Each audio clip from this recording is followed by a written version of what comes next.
સ્વચ્છ ભારત મિશન અંતર્ગત તિલકવાડા તાલુકાના ગામોને ઈ રિક્ષાનું વિતરણ તિલકવાડા પંચાયત ખાતેથી ધારાસભ્ય શ્રી દર્શનાબેન દેશમુખ અને ભીમસિંગભાઈ તડવી અને બીજા કાર્યકર્તાઓ, હોદ્દેદારો અને અધિકારીઓ હાજર રહ્યા હતા અને ઈ રિક્ષાનું વિતરણ કરવામાં આવ્યું હતું. Story report by Paresh Pandya, Tilakwada. નમસ્તે. આજ રોજ તિલકવાડા તાલુકામાં સ્વચ્છ ભારત મિશન અંતર્ગત ગ્રામીણ વિભાગમાં કચરા માટેની ઈ રિક્ષાનું લોકાર્પણ કરવામાં આવ્યું કે જેમાં સૂકો અને ભીનો કચરો ગામના લોકો પણ કોઈ એક જ જગ્યા પર એ વ્યવસ્થા ઊભી થાય અને કચરાઓનો નિકાલ વ્યવસ્થિત રીતે થાય, જેથી કરીને લોકોને આરોગ્ય સુખાકારી પણ જળવાઈ રહે અને ગામ પણ એક આદર્શ ગામ બની રહે, સ્વચ્છ ગામ બની રહે. માનનીય વડાપ્રધાન શ્રી નરેન્દ્રભાઈ મોદીના આ સ્વચ્છતા અભિયાનના મિશનને કે સ્વભાવ સ્વચ્છતા અને સંસ્કાર સ્વચ્છતા,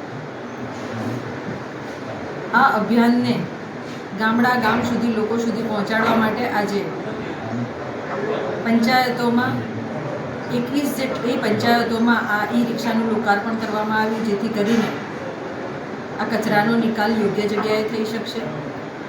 અને આ કાર્યક્રમમાં મારી સાથે જિલ્લા પંચાયતના પ્રમુખ ભીમસિંગભાઈ, સાથે તાલુકા મંડળના પ્રમુખ ગૌરાંગભાઈ અને તાલુકા પંચાયતના પ્રમુખ પ્રેમજીભાઈ, સાથે ચૂંટાયેલા પદાધિકારીશ્રીઓ, સંગઠનના હોદ્દેદારો, તલાટીશ્રીઓ, સરપંચશ્રીઓ અને ગામના વિવિધ લોકો આ પ્રસંગે હાજર રહ્યા અને આ સ્વચ્છતાનો સંદેશ ગામ સુધી પહોંચાડીને મારું ગામ સ્વચ્છ ગામ એક સંકલ્પ લઈને આજે આ કાર્યક્રમ કરવામાં આવ્યો અને આ ઈ રિક્ષાનું લોકાર્પણ કરવામાં આવ્યું.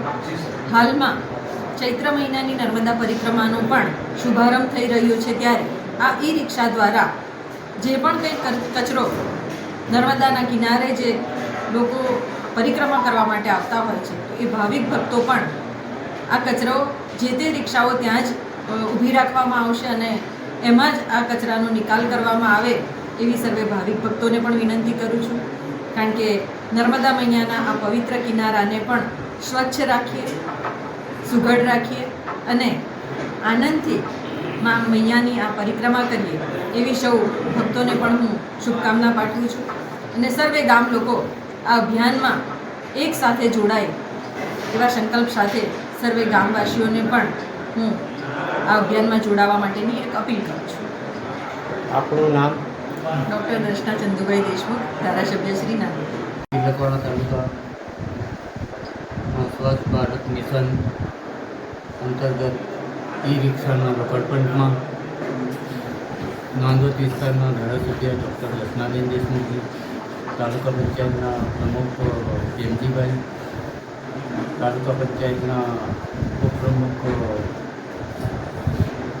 પ્રદીપભાઈ તેમજ તાલુકાના તમામ સભ્યો, જિલ્લા પંચાયતના તમામ સભ્યો, સંગઠનના તમામ મિત્રો તેમજ તાલુકાના અધિકારીઓ આ કાર્યક્રમમાં ઉપસ્થિત રહ્યા અને આ ઈ રિક્ષાનું લોકાર્પણમાં આજે નર્મદા પરિક્રમામાં બી આ ઈ રિક્ષાનો ઉપયોગ થવાનો છે, ત્યારે દરેક ગામમાં આ ઈ રિક્ષાનું લોકાર્પણ કરવામાં આવ્યું છે. દરેક 41 ગ્રામ પંચાયતમાં આજે ઈ રિક્ષાનું વિતરણ કરવામાં આવ્યું છે, ત્યારે 20 ઈ રિક્ષાનું આજે વિતરણ કર્યું. તેમજ તમામ તાલુકાના સંગઠનના તમામ મિત્રો ઉપસ્થિત રહ્યા. વસ્તુ આપણું નામ? જિલ્લા પંચાયત પ્રમુખ ભીમસિંગભાઈ. હેલો ભુજ, તો કેમ છો તમે? આજે હું તમને એવા શોરૂમની વિઝિટ કરાવું છું જે છેલ્લા 10 વર્ષથી કચ્છની જનતાના પ્રેમ અને વિશ્વાસથી મહેકતું લુગડા બજાર ફેમિલી શોરૂમ. આ શોરૂમમાં સ્ટાર્ટિંગ પ્રાઇસ 399થી છે, જેમાં kids wear, girls wear, boys wear અને જેન્ટ્સ વેર અને લેડીઝ વેરમાં પણ ન્યૂ વેરાયટીવાળું કલેક્શન પણ જોવા મળી રહેશે. અને જેન્ટ્સ માટે વેડિંગ કલેક્શન અને કુર્તા કલેક્શન પણ બહુ જ સારું છે. એનિમલ મૂવીનો પાર્ટ 2 આવે કે ના આવે, પણ એનાથી પહેલાં અમે લઈ આવ્યા છીએ લુગડા બજાર પાર્ટ 2, જેમાં તમને કિડ્સ વેરમાં વિન્ટર વેર સમર કલેક્શનનો ન્યૂ સ્ટોક આવી ગયો છે. લેડીઝ વેરમાં પણ ન્યૂ ડિઝાઇનમાં kurti top and coat set best price थी स्टार्ट थाय छे. तो जेंट्स वेर में भी मिल जाएगा boss. Leather jacket, brand pants and check shirts, formal shirts, track pants પણ બેસ્ટ થી બેસ્ટ પ્રાઇસ સાથે.